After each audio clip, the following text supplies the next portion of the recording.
So now this is my opportunity to be a part of some really fabulous things that are happening in our space community and being able to share it with all of you.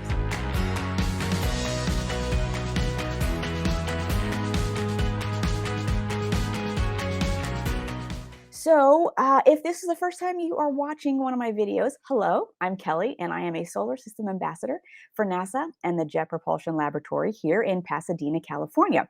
And it's my joy as a science enthusiast to bring the missions and science of NASA to the public in a fun and understandable way. So, like I said, we have a very big week coming up. If everything goes according to plan, some things but we're going to talk all about that right now as I go to my slides. Is the upcoming DART mission. It's happening this Monday, and it stands for Double Asteroid Redirection Test. This is NASA's first attempt at altering the path of an asteroid. Now, this asteroid is non-threatening. It has no danger posing to Earth. So this is why it's a test. And it's part of NASA's Planetary Defense Department. So this is a very huge step for humanity, because if this potentially works, this is just one way that NASA will hopefully be able to defend the Earth against asteroids in the future, should one ever pose to be a problem. So really, this is a test to see if we can change the path of an asteroid. Now, it is actually an asteroid system. And if you have more than one asteroid together, traveling together, it's called a system. So we have the larger asteroid, which is Didymos, and it has a little moonlet called Dimorphos. The DART mission was launched from the Vandenberg Air Force Base here in California last November of 2021. And because the spacecraft is so small, that's why it was able to launch from California. Most of the time, everything launches from Florida, and that is just because of the way the Earth's rotation is. They need a little extra push, so they would prefer to launch from Florida. But because this is such a light, tiny spacecraft, the DART spacecraft, they decided to launch it from California. And they're both very, very small asteroids. Didymos is only 2,650 feet.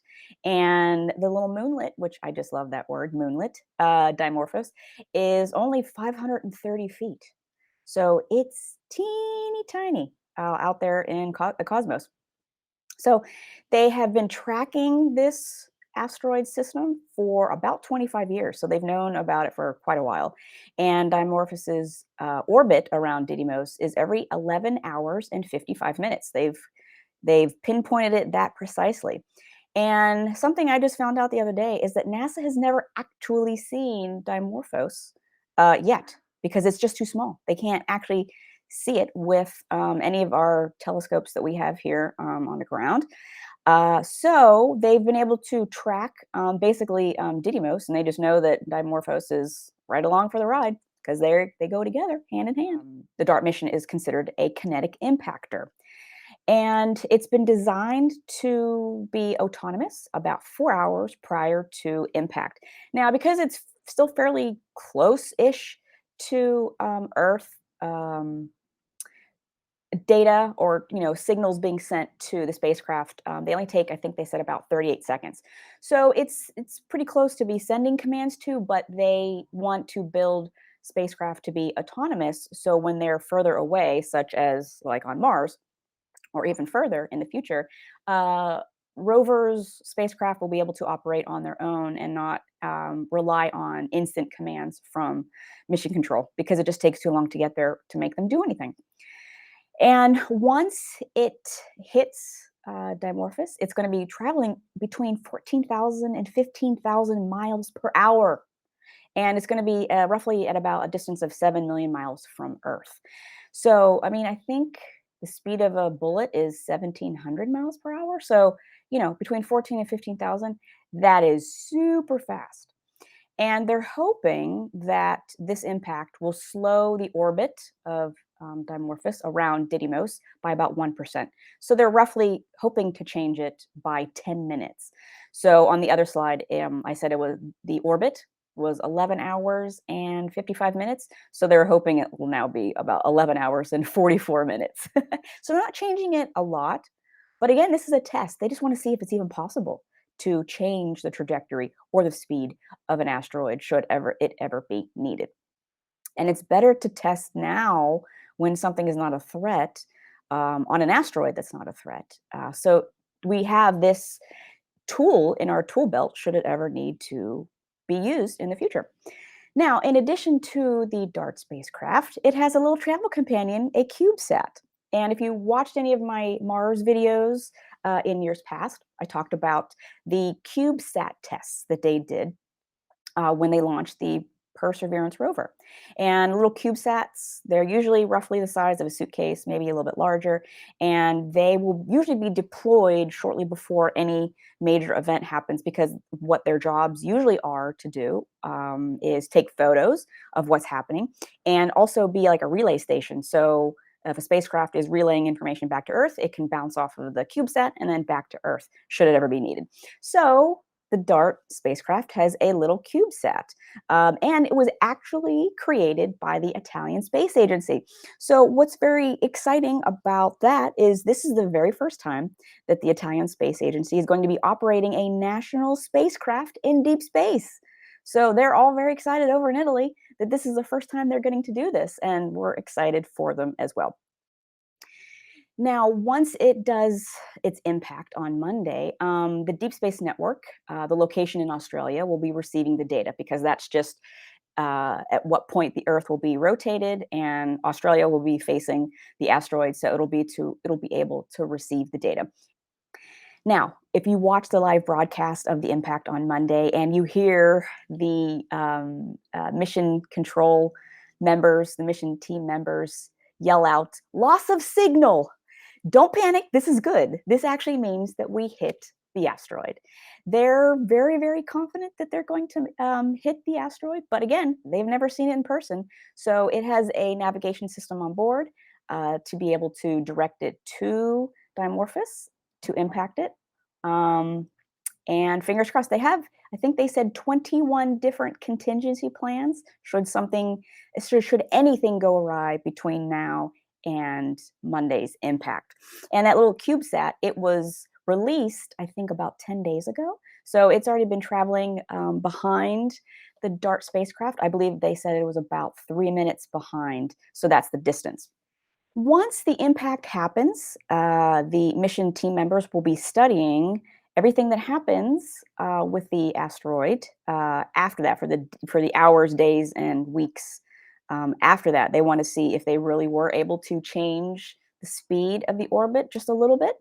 Um, so they're going to be using a whole bunch of ground telescopes here all around the planet, but they're also going to be using the James Webb Space Telescope, the Hubble Space Telescope, and the Lucy spacecraft to be also photographing and collecting data from all of their various vantage points out in space. I thought that was great that they are getting everything in their arsenal to make sure we have enough data about how this test mission goes.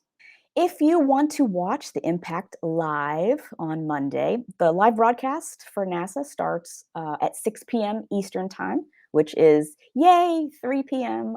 Pacific. So finally, we don't have to watch something very early in the morning, which I'm very appreciative of. The target impact time that they're shooting for is 7:14 p.m. Eastern Time, which is 4:14 Pacific. And you can watch it at www.nasa.gov/live. And that will take you to NASA's website, but also it'll link you to their YouTube page if you want to watch it live on YouTube. That's usually where I prefer to watch it as well.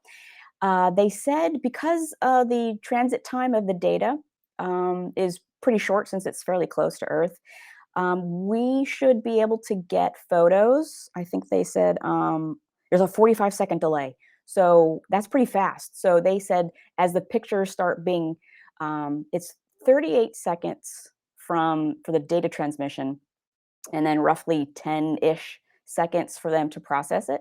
So once the CubeSat relays back all the photos that it's been taking thus far, and the impact and everything after the impact. Then they're going to be beaming it back to the Deep Space Network in Australia. They'll process those as fast as possible, and then they'll start uploading them to the live feed. So they said it's such a fast turnaround that every image is going to be about 1 second. So it's almost going to look like an actual video, which I'm very, very excited to see for the first time. Because again, we've never done this before. This is the first time in human history that we will be able to possibly redirect or change slightly the path or speed of another celestial body out in space. So it's very, very exciting. Hope you guys will watch it. I will definitely be watching and cheering. You know, I'm going to be posting a lot on Monday about it. But yeah, this is historic, and I love historic things and being a part of it and being able to witness it. There are so many things that have happened in the space and science community well before my time that I never got to be a part of, and so now this is my opportunity to be a part of some really fabulous things that are happening in our space community, and being able to share it with all of you. So hopefully you are excited as much as I am. Again, thank you for watching. I will talk to you soon, very, very soon on Monday. Have a great day. Bye.